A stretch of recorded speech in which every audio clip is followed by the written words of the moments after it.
In Texas, a line has formed for electricity. It is not a line of people. It is a line of data centers, industrial projects, substations, and power requests waiting for a place on the grid. In June 2026, ERCOT said that line had grown beyond 438,000 megawatts. Nearly 89% of it came from data centers. Texas has never used anything close to that much power at once. Its all-time peak was 85,508 megawatts. The request queue was more than 5 times larger. That comparison is true. It is also easy to misuse. 438,000 megawatts is not a forecast. It is not a fleet of completed buildings. It is not proof that Texas needs 5 new grids. It is the total attached to requests, many of which have not completed the studies needed to determine whether they can connect at all. Texas is now trying to separate the promises that can become steel from the ones that exist only in a queue. It calls the first attempt Batch 0. The cleanest way to understand the queue is to take it apart. ERCOT published a detailed snapshot in April 2026. At that point, applications totaled 445.8 gigawatts. 321 gigawatts had no studies submitted to ERCOT. 93.7 were under review. 22 had met a later set of requirements. 5.9 gigawatts were observed as energized. Another 3.2 had approval to energize but were not yet operating. Those categories add to the headline. They do not carry the same weight. A project with no study is a request for a place in the system. An energized project is a physical load already drawing power. Between them sit land agreements, electrical models, utility studies, financial commitments, equipment orders, construction schedules, and a point where the grid may say the requested capacity does not fit. The total changed by June. That does not prove demand fell. The two numbers are dated snapshots with different projects moving through the process. There is another useful number. ERCOT separately tracked about 400 cloud data center sites of 1 megawatt and above.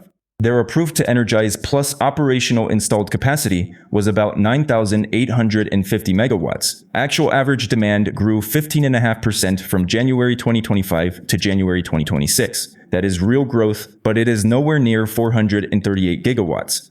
Batch 0 begins at 75 megawatts. For a house, electricity arrives through a service line and a meter. For a 75 megawatt campus, the connection is an industrial system. High voltage transmission reaches a substation. Transformers lower the voltage. Switchgear divides the power among buildings. Protection equipment watches for faults. The utility needs to know how quickly the load will rise and what happens if a line or transformer fails. 75 megawatts is only the threshold. Public projects in Texas are being discussed at a much larger scale. Crusoe said its Abilene AI campus would reach 1.2 gigawatts across 8 buildings and about 4 million square feet. OpenAI and SB Energy announced another 1.2 gigawatt project in Milam County with associated energy infrastructure. 1.2 gigawatts is 16 times the Batch 0 threshold. The grid does not experience that project as a press release. It experiences a point of connection, current through conductors, heat and transformers, changing voltage, and the need to survive the loss of equipment without starting a wider failure. Location matters as much as size. A large generator can be close on a map and still sit behind the wrong transmission limit. Megawatts cannot be placed wherever a developer wants them. They have to move through real metal. AI data centers are also unusual in the way they use power. Inside a server hall, electricity passes through transformers, switchgear, uninterruptible power systems, and thousands of power supplies before reaching processors. Those processors turn nearly all of that electricity into heat. Pumps, fans, chillers, networking, storage, and controls add more demand around them. The load is heavily electronic. It can react to a disturbance faster than an old industrial motor. If voltage drops, protective controls may disconnect a large block of servers to protect the equipment. From the campus, that looks cautious. From the grid, hundreds of megawatts can vanish in a fraction of a second. Generation was operating to serve that load. When the load disappears, the balance changes. Voltage, frequency, and other protection systems react. ERCOT has asked large electronic loads for voltage ride-through information and built generic AI data center models for stability studies. The point is not that every data center behaves the same. The point is that planners need a credible model of each connection before they can say the grid will remain stable around it. A data center may run all day, but the grid must also survive it ramping, tripping, transferring to backup power, and returning. Until Batch 0, large load connections were mainly studied project by project. A developer brought a request to the utility serving its site. The utility modeled the new load and the facilities needed to connect it. ERCOT reviewed system effects. If the studies worked, agreements and construction could follow. That process assumes the surrounding grid model stays coherent long enough to finish the study. The queue broke that assumption. Suppose one project requests 500 megawatts near a constrained corridor. The study finds a new substation and line upgrade. Then a second project arrives nearby. The first changes its schedule, the second adds on-site generation. Each revision changes the grid assumed by the others. Each change can alter the limits seen by the others. The studies were answering a system question one applicant at a time. Every answer changed the starting point for the next. ERCOT described the process as lengthy and repetitive. A queue in which hundreds of gigawatts had not submitted studies made it harder to know which future grid should be modeled. Batch 0 changes the unit of analysis. Instead of asking what one project does to yesterday's grid, it asks what the qualified group does to the same grid at the same time. Not every request enters that group. Batch 0 has two broad paths. Some projects with mature agreements, valid studies, financial commitments, and other defined evidence can be modeled as baseload without another allocation study. Others can enter the batch to be tested and allocated against what the network can actually serve. The deadlines matter. Developers had to make key elections by July 10th. Transmission and distribution providers must deliver the required project information to ERCOT by July 24th. ERCOT is scheduled to tell those providers how each submitted load is classified by August 7th. The process asks whether the project controls its site, whether agreements and valid studies exist, what year the load expects to energize, and whether the developer has made the required financial commitment. Missing the requirements can keep a project out of batch 0 and delay approval to energize until a future study process. The filter also creates a visual problem for anyone outside ERCOT. Customer-specific information is protected. The public can see aggregate totals and the rules, but not a reliable map of every project behind the queue. A blank spot on a public map, therefore, does not prove there is no request there. No one should fill that gap with invented data center locations and call it the queue. After classification, the physical study begins. ERCOT places the qualified loads into a common network model. The model contains transmission lines, substations, generators, existing demand, planned projects, and the electrical characteristics needed to test how power moves. Engineers first ask whether the system can serve the load in normal conditions. Does a line exceed its rating? Does a transformer overload? Does voltage remain inside an acceptable range? Then they remove equipment. A large line trips. A generator goes offline. A transformer fails. Power reroutes through the network. The study asks whether the remaining equipment stays within limits and whether the disturbance causes instability or a cascade. This is why batch 0 cannot be reduced to dividing one statewide number by available generation. Texas may have enough energy in total and still lack the transmission path to a particular site. It may have a strong transmission path during normal operation and fail the contingency after one element is lost. The model also tests years. A project may fit after a new line is built, but not before, or it may fit at part of its requested load. The output is a quantity, location, year, set of facilities, and operating conditions. For projects in the studied group, ERCOT can allocate less power than the developer requested. If the reliable amount is below the process's minimum allocation for a given year, the allocation can fall to 0 for that year. The project has not been declared illegal. The model is saying that the requested load does not fit at that place and time under the rules being tested. That difference matters. A developer may redesign the campus, accept a slower ramp, wait for transmission, add qualified on-site generation, or agree to operate as controllable load. A 0 allocation can therefore change the physical project rather than end it.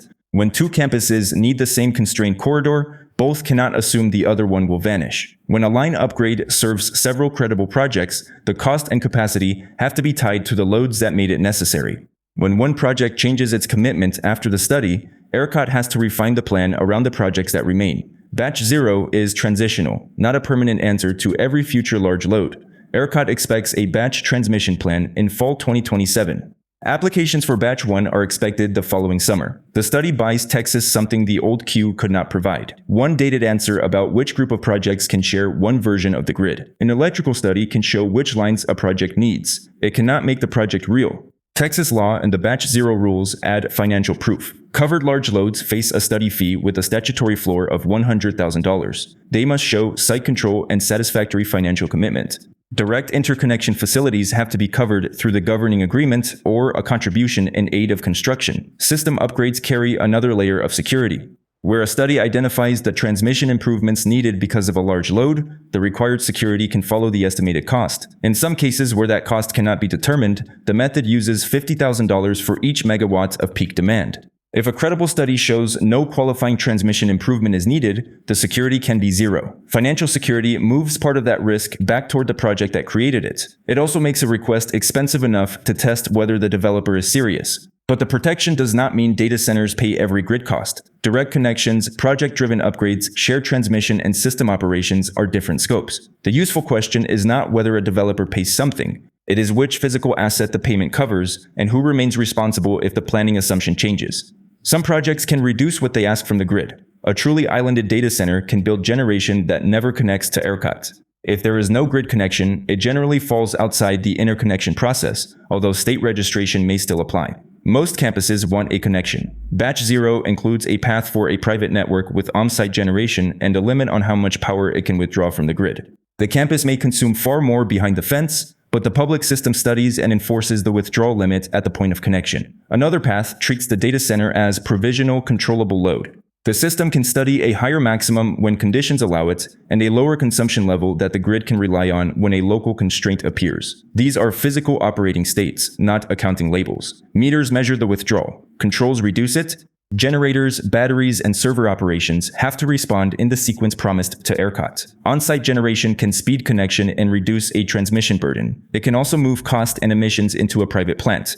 The answer depends on what is built, how often it runs, what fuel it uses, and whether the withdrawal limit works during the exact emergency that made it necessary. The wires still have to show what a project with its own power takes from everyone else. Texas also wants large loads to become part of its emergency response. State law requires covered transmission voltage customers connected after the end of 2025 to have a protocol and the necessary equipment for coordinated curtailment during firm load shed, with specific exceptions for certain critical facilities. The law also directs a reliability service for demand reductions from loads of at least 75 megawatts during anticipated emergencies. That can help the grid.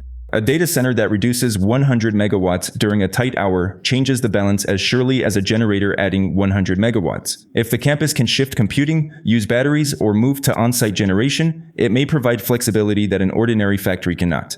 The promise has to survive contact with the control system. The operating plan must identify who sends the instruction, which controls act, how low consumption falls, and what happens if backup generation fails. In practice, the signal has to move from ERCOT to the utility, from the utility to the campus controller, and from that controller to breakers, batteries, generators, or computing systems. A meter then has to prove that the promised reduction actually occurred at the connection point. ERCOT cannot count a press release as demand response. It needs telemetry, operating rules, testing, and penalties for a project that took an expedited path and then failed to perform. The strongest version of the data center case is not that the grid should serve every request. It is that qualified campuses can pay for their connection, bring generation, and become controllable when Texas needs room. Batch 0 is where that claim begins to meet the network model. The queue also entered Texas's long-term forecast. In April 2026, ERCOT published a preliminary forecast of 367,790 megawatts by 2032. That was more than 4 times the all-time peak. ERCOT immediately warned that the figure was likely higher than realized future growth. The number was a planning input assembled from economic forecasts and information provided through utilities. It was not a prediction that every project would be built. That caveat did not make the number harmless. Forecasts guide transmission plans, resource adequacy work, outage studies, and decisions about how much future grid the state may need. If speculative projects enter too early, Texas can plan around load that never arrives. If planners discount the queue too aggressively, real campuses can arrive faster than the grid can serve them. ERCOT proposed 2 ways to adjust the forecast. One used the historical rate at which computational loads expected by March 2026 had actually energized. ERCOT checked estimator data, satellite imagery, bus information, queue records, and internal tracking. The preferred later method uses the projects that survive Batch 0. That is the larger purpose of the process. It does not simply decide who connects first. It creates a more credible set of projects for the rest of Texas planning. The queue records what developers want. The batch is supposed to produce a planning case the grid can rely on. Public projects make the scale visible, but they cannot be used as labels for confidential requests. In Abilene, Crusoe said its campus would reach 1.2 gigawatts. OpenAI says the site is already running AI workloads. Buildings, cooling equipment, substations, and server systems are physically present there. In Milam County, OpenAI and SB Energy announced another 1.2 gigawatt build-out. The companies said new generation would support the project and protect Texas ratepayers. That is a stated plan, not a measured result. These projects help explain why the queue grew. AI companies are proposing campuses that rival large industrial plants, while Texas offers land, energy development, and rapid private construction. A gigawatt campus needs a supply path. Its schedule has to meet transformer and line schedules. Company generation may reduce grid withdrawal, but only the connection agreement and operating model show by how much. Abilene is evidence that very large AI infrastructure can move from announcement to operation. It is not evidence that every request behind the statewide total has done the same. There is a serious case for letting qualified projects move quickly. The grid can benefit when a campus brings generation, batteries, and controllable demand instead of asking for firm power in every hour. A batch study can also be fairer to developers than years of repeated individual restudies. Everyone in the group sees the same model and the same set of limits. A campus that funds direct facilities, secures upgrades, adds generation, and accepts enforceable curtailment is not the same as a name and a megawatt number with no study behind it. The fair case does not require treating every company projection as fact. It requires measuring what the project brings, what it withdraws, and what it promises to do when the system is under pressure. The hardest cost appears when a project changes after the grid has believed it. A substation can be built for one campus. A transmission line usually becomes part of a larger network. Its towers cross land. Its conductors may serve future loads for decades. The reason for starting it, however, can be a cluster of projects that exist only on planning documents. Security and contributions protect against that risk. They attach money to the applicant and the facilities its request made necessary. They also force a developer to choose which locations deserve real capital. Transmission serves more than one customer, and forecast errors change decisions before a final cost is assigned. Existing customers can still be affected even when a developer pays its direct bill. That is why the words "who pays" have to stay attached to physical objects. Who paid for the interconnection substation? Who secured the upgrade? Which customers use the new line? Who carries the cost if the campus cancels? Who benefits if the line opens a region to later growth? Without those labels, both sides can claim the other is getting a subsidy. Batch 0 does not have a final answer yet. The core process took effect on July 11th. Utilities have until July 24th to submit the required information. ERCOT's classification notices are due by August 7th. The complete public aggregate may change again when the projects are sorted. Texas knows that real data center demand is growing. It knows companies are proposing individual campuses measured in gigawatts. It knows the request queue is too large to treat every entry as a finished project. It knows the old one project at a time process could not produce one stable picture of the future. What it does not yet know is how much of the headline survives the filter, where qualified loads can fit, which transmission projects the batch will require, and how many developers will accept less power, later power, on-site generation, or curtailment. The fall 2027 transmission plan is supposed to turn those answers into a physical build. Until then, 438,000 megawatts should be read for what it is. It is neither measured demand nor completed construction. It is a claim on the future grid, made before Texas has decided which projects can share the same wires. Texas does not have 438 gigawatts of operating data centers. It has a queue that large. Behind the queue are some projects with buildings, substations, financing, and servers already in place. Others have studies under review. Most of the April total had no studies submitted to ERCOT. Batch 0 asks each project to become more specific. Show the site, show the agreement, show the model, put money behind the upgrades, accept the amount the network can carry. If the campus brings its own generation, show the withdrawal limit. If it promises to curtail, show the equipment and the operating rule. Then place every qualified project into the same Texas grid instead of pretending each one is alone. Some requests will become data halls and transmission towers, some will receive less power than they asked for, some will move to a later year, some will disappear. That is not a failure of the process. It is the reason the process exists. The risk begins when an untested promise is treated like a physical load, or when a real project is treated like an empty request until the grid is already late. Texas now has to find a line between those two mistakes. It will be a smaller number attached to named years, real substations, enforceable limits, and developers willing to pay for the steel their projects require.